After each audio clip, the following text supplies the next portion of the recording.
নমস্কার বন্ধুরা, আজকে আমার ফ্যামিলিকে নিয়ে চলে গেলাম ময়দানের ইস্কনের রথের মেলা দেখতে। আপনাদের আগের বছরও এই মেলা দেখিয়েছিলাম। বাস ধরে চলে এলাম পার্ক স্ট্রিট ময়দানে। ওই যে দূরে লাইটটি দেখা যাচ্ছে, এটি হচ্ছে মেলায় প্রবেশ পথ। এইখান থেকেই 3টে রথকে প্রবেশ করানো হয়েছিল।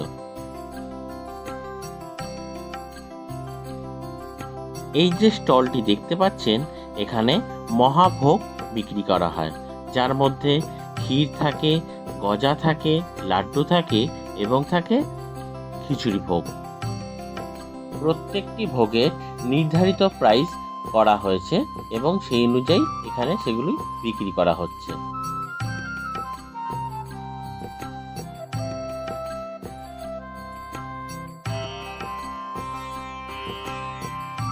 এই যে 3টি রথ দেখতে পাচ্ছেন, একটি বলরাম, একটি সুভদ্রা আর একটি জগন্নাথ দেবের।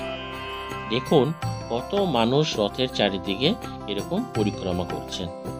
এখানে প্রচুর মানুষ এসেছে জগন্নাথ দেবের দর্শন করতে।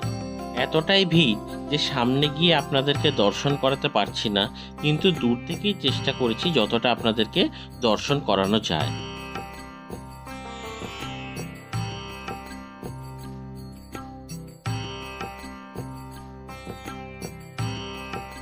আমরা জগন্নাথ দেবের দর্শন করার পর বেরিয়ে এসে একটি জায়গায় কীর্তন হচ্ছিল, সেখানে গিয়ে আমরা সেটি দেখছিলাম।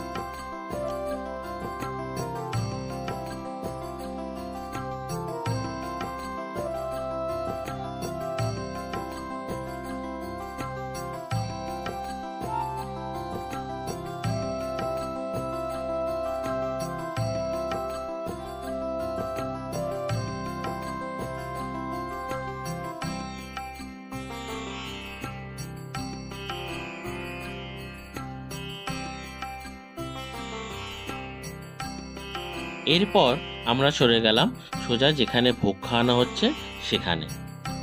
আর হ্যাঁ, আরেকটি কথা আপনাদেরকে বলে রাখি, এখানে যে কদিন মেলা বসে সে কদিনই বিনা মূল্যে সবাইকে খিচুড়ি ভোগ খাওয়ানো হয়।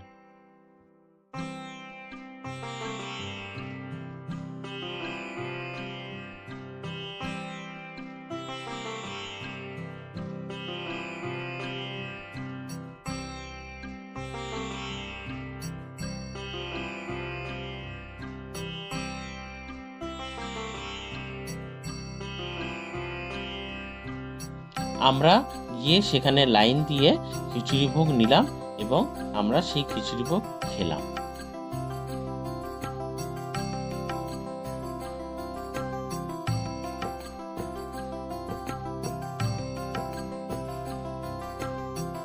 খিচুড়ি ভোগটি খাওয়া হয়ে যাওয়ার পর তারপর আমরা চলে গেলাম সোজা একটি স্টলে, যে স্টলে সব রকম জিনিসই পাওয়া যাচ্ছিল সেখানে। এই স্টলে অনেক কিছুই বিক্রি হচ্ছিল, আপনারা দেখতেই পাচ্ছেন। কিন্তু আমি কিনে নিয়েছিলাম এখানে ধূপকাঠি। এখানকার ধূপকাঠিগুলি সত্যি খুব ভালো হয়। আপনারাও একবার এখানকার ধূপকাঠিটি ট্রাই করে দেখতে পারেন, সত্যি এখানকার ধূপকাঠিটি ভালো হয়।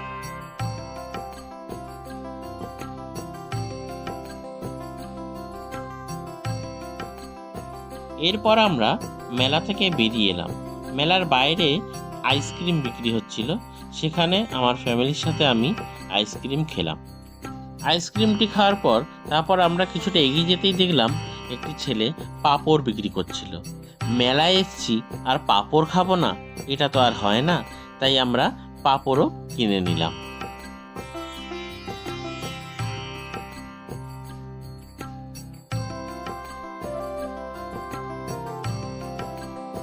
এরপর আমরা গাড়ি ধরে বাড়ির পথে রওনা দিলাম। ভিডিওটি এই পর্যন্তই। ভিডিওটি ভালো লাগলে লাইক, কমেন্ট, শেয়ার করবেন আর চ্যানেলে নতুন হলে সাবস্ক্রাইব করবেন। ধন্যবাদ।